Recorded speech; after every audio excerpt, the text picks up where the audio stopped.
Ang simbang gabi ay isang makahulugang tradisyon sa mga Katolikong Pilipino. Sa loob ng 9 na araw, inihahanda natin ang ating mga sarili sa pagsilang ng ating tagapagligtas. Ipinapaalala rin sa atin ng 9 na araw na ito ang 9 na buwang dinala ng mahal na Birheng Maria si Jesus sa kanyang sinapupunan.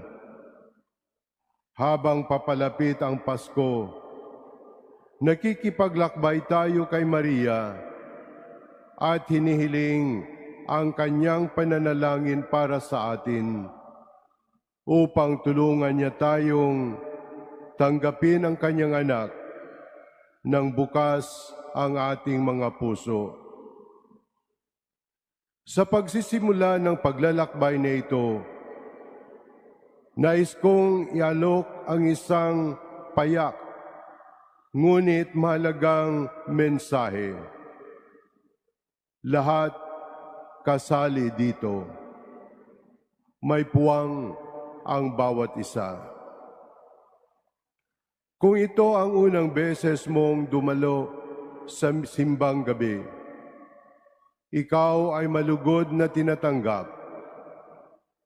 Kung matagal kang nawala sa simbahan at pinili mong bumalik ngayong araw na ito, ikaw ay buong pusong tinatanggap at niyayakap.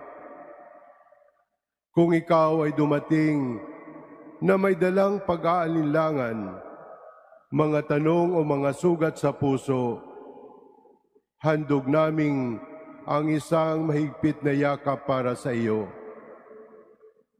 Ang simbahan ay hindi lamang para sa mga nag-aakalang sila'y karapat-dapat.